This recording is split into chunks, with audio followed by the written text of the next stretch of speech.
Ibihe byiza bakunzi ba Dr Shangazi, nongeye kubifuriza ibihe byiza aho mugiye muri mu bice bitandukanye impande zose ku isi. Ni Dr Shangazi wanyu rero nk'uko bisanzwe, uyu munsi muranyihanganira narwayemo utuntu tw'utugiripe, ariko sinahwema kubabwira ko mbakunda kandi nifuza ko mwubaka zigakomera. Utarakora subscribe rero kora subscribe ubundi tujye twibanira hano mu biganiro bya buri munsi nk'uko bisanzwe. Wowe utubumenye bwa mbere jya mu biganiro byose twagiye dutambutsaho, wenda hari ikiri bukwigishe cyangwa se nawe utugandikire tukugire inama, tukuganirize, tukwigishe uko zubakwa n'uko bikorwa kugira ngo urugo rwacu rutere imbere di. Ntabwo twifuza umuryango utandukanye, turashaka amahoro mu ngo zacu. Bagabo namwe bagore, basore namwe mwitegura kurushinga, nimunyemerere uyu munsi twiganirire. Ikintu cyonyine uba usabwa ni ugukora subscribe, ugakora ukazogera, ubundi ukajya wumva ikiganiro kuva gitangiye kugeza gisoje, nibwo bigufasha kumenya uko ugenda witwara. Nk'ubu tugiye kuganira ku ngingo 9. Iyo wumvishemo 9 ukazumvamo 3 nta kintu uba utwaye, kuko biba byiza iyo wumvishe kuva ku ya mbere ukageza ku ya nyuma, ndetse n'inama dutangiramo nyuma bigufasha kubaka urugo rugakomera. Abantu benshi bazi ko gucana inyuma cyangwa se gutendeka kuri abatarazubaka ariko abashakanye byitwa gucana inyuma. Bazi ko ari ibintu biba bigiye bikikora, ariko mu by'ukuri ntabwo byikora, ahubwo twebwe ubwacu nitwe tugenda twiremera icyo tugomba gukora.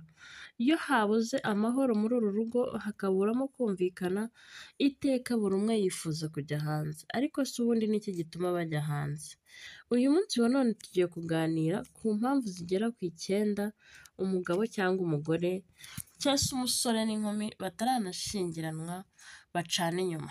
Cyane cyane umunsi turibanda ku ngo zubatse, tuganire ngo ni iki gituma abagabo baca inyuma abagore babo.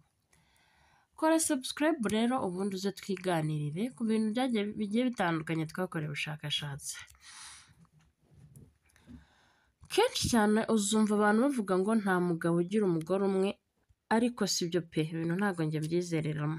Umugabo agira umugore umwe, keretse nko mu bindi bihugu byemera ko umugabo agira abagore barenze umwe, ariko hano mu gihugu cyacu umugore aba ari umwe. Abandi muze kunyandikira muri comment ngo babita bate.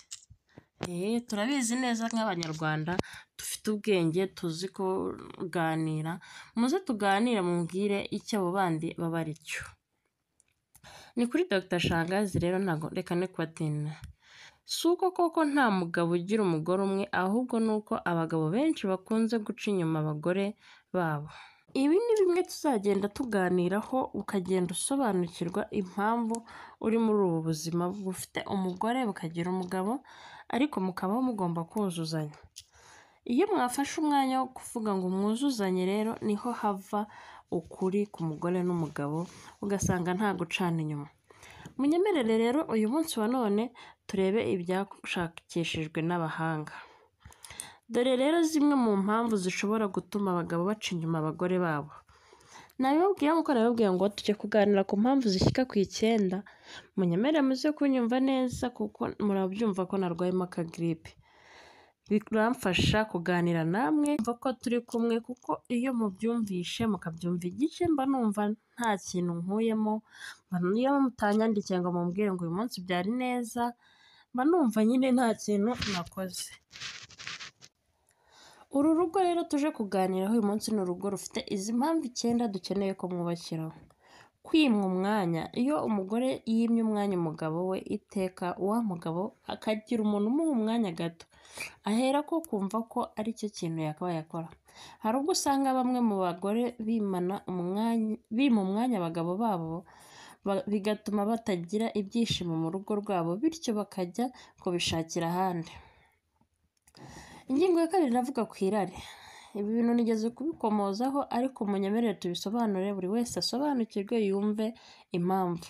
Nanone bamwe mu bagabo bagira irari ribagora kuryihanganira, bityo yabona umukobwa mwiza bitewe n'uko ateye, bikaba byatuma irari rye rizamuka akamwifuza. Ingingo ya 3 rero ni ibintu byitwa kwihorera. Hari igihe ushaka umugore mudakundanye cyangwa se ugaca inyuma umugore wawe ku muntu ushaka. Reka tubisobanure hano utaza kubyumva uko ntabivuze di. Akenshi iyo umugabo amenye ko umugore we amuca inyuma nawe atangira kugira ibitekerezo byo kwihorera ndetse akenshi akabikorana n'inshuti z'umugore we. Hari abagabo nzi bamwe na bamwe bajya bafata abakobwa bakundana n'abandi bakobwa bagenzi babo cyane cyane nko ku basore bitegura kurushaho, ugasanga nk'umukobwa afite undi mugenzi we, ugasanga bose ashaka ko baba bakorana imibonano mpuzabitsina, ariko nyamara ibi bintu bisenya umubano w'ejo hazaza mukabura icyizere cya mwembe. Uburakari, hari abagabo barakazwa n'ubusa birenze urwego. Hari ubwo umugabo ashobora kuva iwe arakaranyije n'umugore we bikaba byatuma yumva yifuza aho ajya kumarira uburakari bwe. Akenshi biba iyo adakunda inzoga cyane. Uyu mugabo utanywa inzoga cyangwa udakunda inzoga kenshi usanga yaratwawe n'irari ryo gusambana, ugasanga ari kujya ahantu hose abonye kubera umujinya.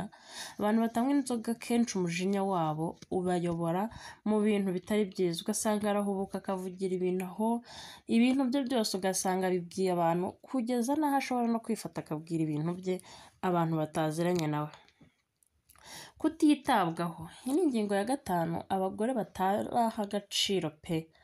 Hari ubwo usanga umugabo atitaweho mu rugo, yajya atahavuye mu kazi ukagira ngo aribana. Ibyo nabyo byatuma umugabo ajya gushaka abandi.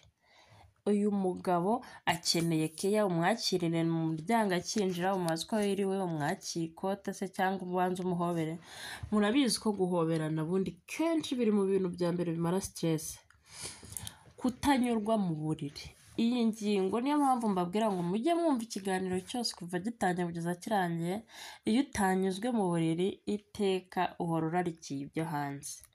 Akenshi iyo igikorwa cy'abashakanye kitagenda neza bikurikizamo gucana inyuma kw'abashakanye. Ibi bikurizamo gucana inyuma, aho rwose nanjye twabyemeranya. Bagore namwe bagabo mugerageze muganire ku gikorwa mugiye gukora nk'uko ejo twabiganiriyeho. Ubanze umenye umugore wawe, ubanze umenye umugabo wawe ngo akunda izihe position, ni hehe hatuma anezerwa, umugabo wawe se ni hehe akora kumva urarangije nawe ararangije, kugira ngo mwubake urugo rwiza. 7, inshuti za hafi z'abagore. Hari ubwo usanga umugabo afite inshuti nyinshi zimuba hafi ariko ziganjemo abagore. Ibyo nabyo bishobora kuzamura irari agirira abo bagore. Ubwiza bwabo bakorana, hari abagabo usanga bafite abasekereteri beza koko, cyangwa se ugasanga murakorana n'abandi bakobwa mu kazi ukora runaka, ariko ryarari kwifuza biranga bikakubata. Hari ubwo umugabo akunze kuba afite abakozi beza, urugero nka sekereteri we, bityo akajya amugirira irari bitewe n'ubwiza cyangwa uko ateye. Amafaranga menshi, aya mafaranga yazarikora mu ngo nyinshi zo hanze aha, kuko usanga ari umukobwa, ari umugore, ari umugabo, uwatunzwe amafaranga wese aba igikoresho cy'irari, ugasanga rwa rugo yifuzaga rwiza rurasenyutse. Abagabo benshi bafite amafaranga bahora bumva ko ntawabanga ndetse ko uwo bakwifuza wese bamubona, bityo rimwe na rimwe bakajya bashaka no kwemezanya, bigatuma bishora mu buraya. Ni ukuri niba ufite amafaranga yawe ni ayawe, igakwiye managinga neza n'umuryango wawe, izi mpamvu ko ari 9 zitazakugeraho zigasanga zigusenyeye urugo, kandi ari cyo cyakabaye gituma ubona ijuru rito. Uru rugo dusenya, uru rugo washenye ni ijuru rito, kuko iyo urushenye nawe ubwawe uba wishenye. Sometime ubura amarangamutima yawe ukumva nta kindi kintu ufite cyo gukora, nta kindi kintu ufite cyo kwitaho, ariko wowe nk'umugore w'umutima w'urugo, ganira n'umugabo wawe umubaze impamvu aguca inyuma. Nibyanga uyambaza abakuru, kuko dufite imiryango. Iyi si igihugu cyacu kirimo amahoro, waganira n'abatandukanye ariko ntimusenye umuryango wanyu. Niba ukunda Dr Shangazi rero kora subscribe, ubundi nawe uze kunyandikira muri comment ukuntu wumva urugo rw'ubu ngubu, urugo rw'umunyarwanda n'umunyarwandakazi, urugo rw'umunyamahanga runaka uri kudukurikira wumva ikinyarwanda, utubwire ngo uru rugo ndifuza ko rwaba gutya. Tubwire wowe ubwawe se urwawe rwubakitse rute?